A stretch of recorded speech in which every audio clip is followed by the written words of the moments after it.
Bonjour à toutes et à tous, bienvenue sur Misscom.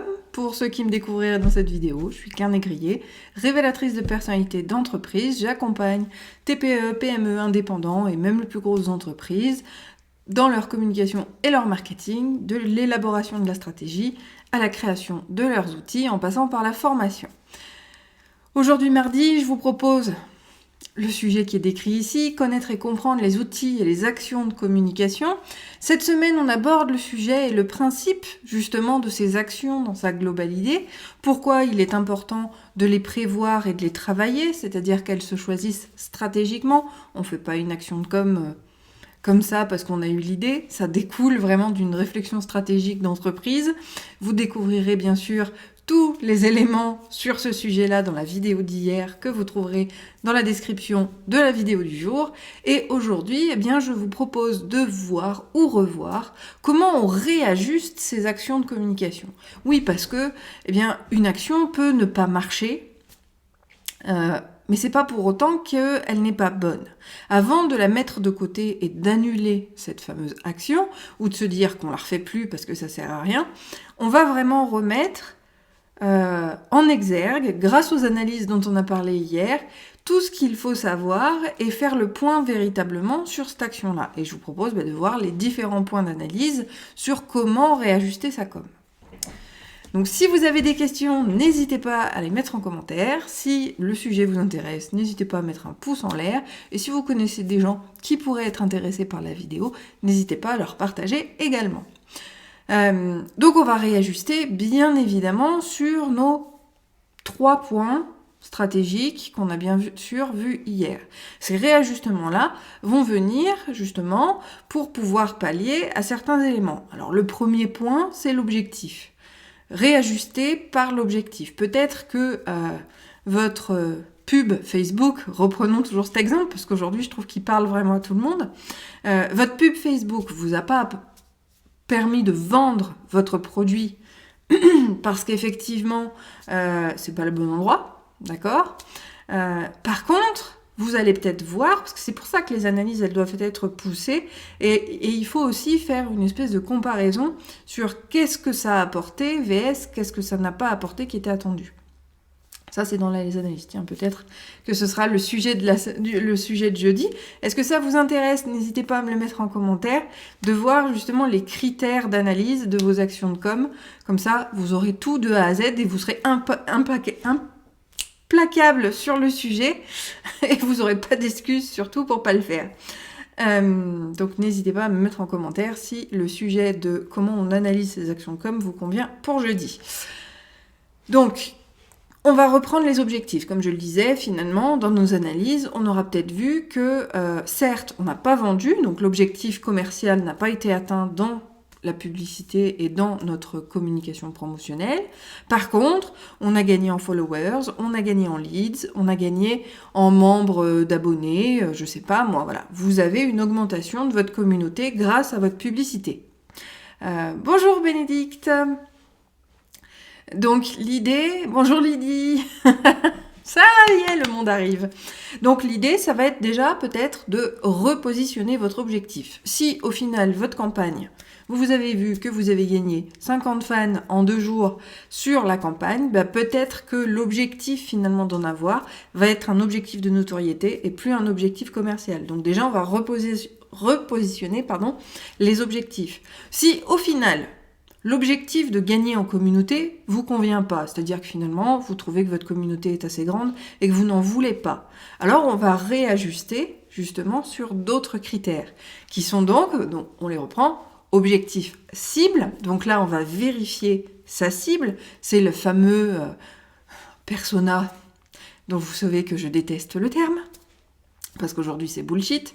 Donc, votre cible, vous allez vérifier avec justement les études quantitatives et qualitatives que vous avez faites à propos de vos cibles pour vérifier si votre message atterrit bien auprès des bonnes personnes. Parce qu'encore une fois, si on vend, je sais pas moi, un fer à repasser, mais que finalement tous ceux qui ont vu notre post, c'est soit des hommes, soit des familles nombreuses qui repassent pas, forcément ça peut pas marcher parce que le ciblage est pas bon. Donc là, on va réajuster en termes de ciblage afin de vérifier que notre audience est bien celle qu'on a targetée, c'est-à-dire qu'on a visée. D'accord ? Donc ça va se faire sur 2 points. Le premier, c'est vis-à-vis de nos analyses pour vérifier exactement quels sont les critères de notre audience, quelles sont ses attentes, parce que ça viendra aussi nous servir dans la prochaine étape. Et on va, encore une fois, excusez-moi, hop, on va, là encore, venir réajuster par rapport à sa campagne. Je garde mon exemple de Facebook, de pub Facebook. Si vous avez d'autres exemples vis-à-vis de vos actions de communication, je vous invite là encore à les mettre en commentaire, comme ça me permet d'argumenter sur votre exemple à vous, ce qui sera beaucoup plus parlant, les filles. Oui, je dis les filles parce que sur le direct, j'ai que mes amis qui sont là, les copines des réseaux qui sont branchées.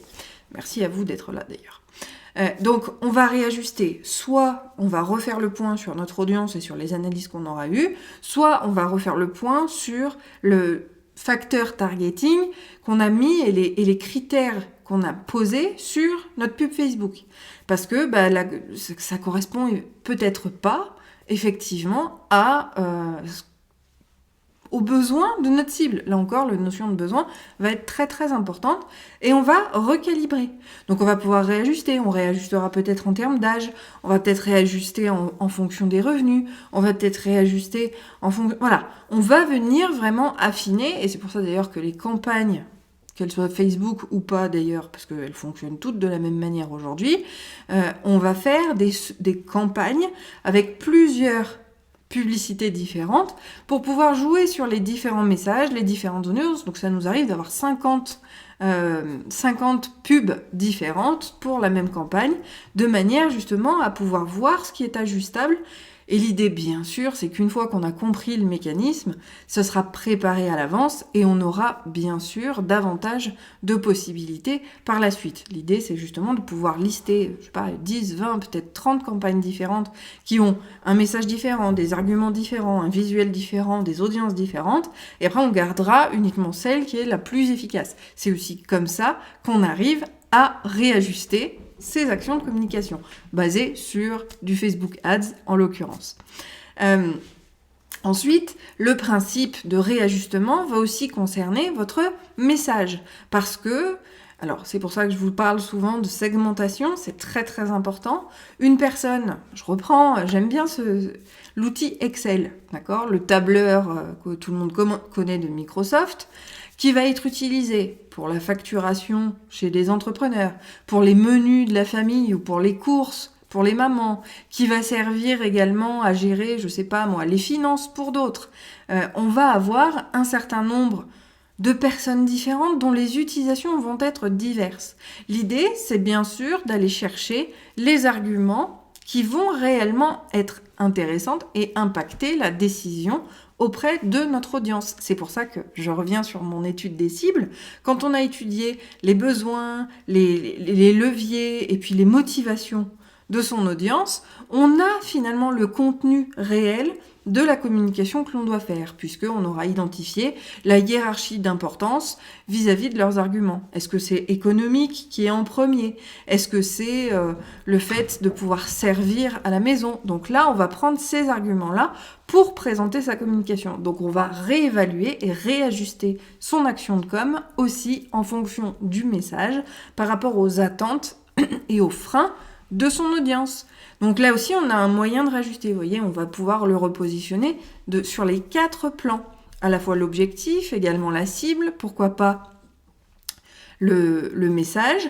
Et enfin, on va effectivement, si une fois qu'on a modifié l'objectif, la cible, le message, on se rend compte que le support ne fonctionne toujours pas, alors c'est le support qu'il faut probablement changer. Et c'est là qu'on se met à arrêter une action et en proposer une autre. Mais vous voyez, on va pouvoir venir jouer sur les 3 plans qui sont réellement stratégiques et réajuster à chaque fois sa communication, son message, son audience. On va faire des tests pour obtenir vraiment le plus élaboré et le plus efficace de tous. Et c'est vraiment cette notion-là qui est très très importante et d'où l'importance des analyses à la fois en amont, mais également en aval, comme on les a vus hier, pour pouvoir avoir des informations probantes sur lesquelles se poser, pour pouvoir réajuster et pour pouvoir prendre des décisions vis-à-vis de sa communication. Alors, Bénédicte, justement, comment et où étudier cette audience ? Alors, ça, on pourra le revoir un petit peu plus peut-être jeudi ou dans le question-réponse du vendredi. Mais sa communauté, on va la confectionner, on va la définir, on va l'étudier avant même que votre entreprise soit lancée. Quand on lance une entreprise, et souvent, on vous parle de business plan, on vous parle d'un certain nombre d'éléments, ces éléments-là sont quelque part indispensables pour des financeurs, indispensables quand on doit présenter son projet dans des associations, etc. Ça, c'est demandé dans les critères de présentation. Mais au final, ça va être aussi indispensable au fait de jouer là-dessus. Donc Bénédicte, de toute façon, dans la stratégie de communication, dès le départ, quand tu crées ton entreprise, et au b.a.-ba et au tout début de la création de sa stratégie, on va avoir une audience étudiée. Tu sais à qui tu veux t'adresser, tu sais qui tu veux toucher, à qui tu vas vouloir vendre tes produits et services. Donc là, on va aller vraiment les chercher, les questionner, leur poser... Voilà, c'est les fameuses enquêtes qu'on voit beaucoup. Il y a des groupes qui sont dédiés à ça pour pouvoir permettre justement d'avoir donc ce qu'on appelle les panels. Et les panels sont un élément indispensable à votre marketing au début vis-à-vis de ces analyses-là pour pouvoir avoir toutes ces informations-là.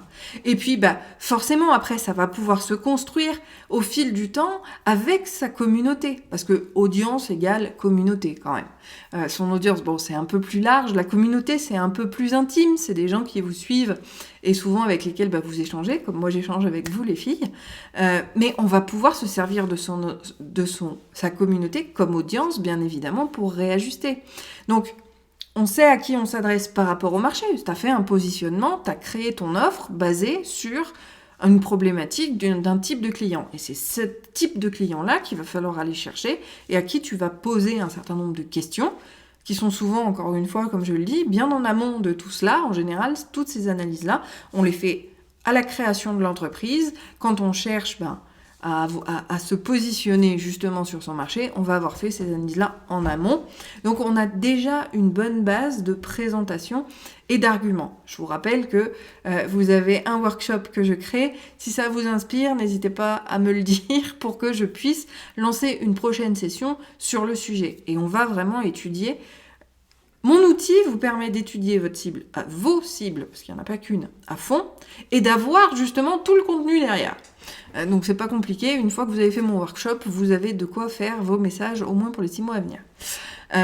Bref, l'idée c'est justement de connaître, et je pense que en tant qu'indépendant, entrepreneur, souvent même TPE, PME pour les plus petits, quand on crée son entreprise, on est passionné, on connaît notre métier, on connaît les gens à qui on s'adresse, on sait comment ils fonctionnent. Alors, il faut réajuster régulièrement, mais de toute façon, réajuster, c'est-à-dire vérifier, leur poser des questions, rester en lien avec eux pour pouvoir être au fait de leurs prérogatives et de leurs interrogations, comme par exemple... Aujourd'hui, les arguments ne sont plus du tout ceux d'il y a 2 ans, puisque avec la crise sanitaire, le Covid et compagnie, on a complètement revu notre façon de percevoir les choses, d'une part, mais également de décider si on achète ou pas. Les besoins, les urgences se sont complètement modifiés. Et donc, forcément, on n'est pas sensible aux mêmes arguments aujourd'hui que ceux d'hier. Voire, on n'est plus du tout sensible à ceux qui étaient donnés hier. Il faut trouver les nouveaux aujourd'hui. Donc là, l'idée, ça va être d'aller piocher dans ces communautés. Et ça, j'en ai parlé un petit peu hier. Il y a 2 types de communautés. Il y a celles qu'on a créées nous. Ce sont les abonnés à nos newsletters, ce sont les membres de notre groupe Facebook ou d'autres groupes sur d'autres réseaux sociaux. Pinterest d'ailleurs commence à le faire avec les tribes, où on reste quand même en interaction, on pourrait aussi leur poser ces questions. Bon, cela dit, l'interactivité au niveau de Pinterest, c'est quand même moindre. Mais vous avez aussi LinkedIn, vous avez Twitter qui est un super élément de panel. Il est souvent délaissé, mais pourtant avec les bons mots-clés, on peut obtenir de bons résultats. pour obtenir justement les informations propices et indispensables à son entreprise vis-à-vis de sa communication, parce que ça permet vraiment d'obtenir les freins, les motivations, les leviers avec lesquels on va jouer dans sa communication pour constituer son message, pour savoir quel support elle consulte. Si on fait une Facebook Ads, non, je vous donne une caricature, vous le savez, mais c'est plus facile à comprendre. Si je crée une Facebook Ads que je diffuse à 15h de l'après-midi, alors que c'est les working moms, voilà, les working moms qui sont à fond, mais à 15h, elles sont en plein dans leur boulot, elles verront jamais notre publicité. À savoir en plus que Facebook, quand même, l'idée c'est qu'il va vous prendre votre cagnotte de 20 € par jour sur 15 jours, il va faire en sorte de la manger. Et lui, son rendement, c'est pas votre objectif, son rendement, c'est juste de vous afficher. Donc au final, s'il vous affiche à 15h, vous serez jamais vu, vous allez perdre votre argent pour rien. Donc c'est là aussi où il faut absolument que le support soit tout à fait en corrélation avec tous les éléments que vous avez vus en amont. Mais pour réajuster, donc, revenons au sujet, ces actions de communication, on va jouer à nouveau sur nos 4 leviers.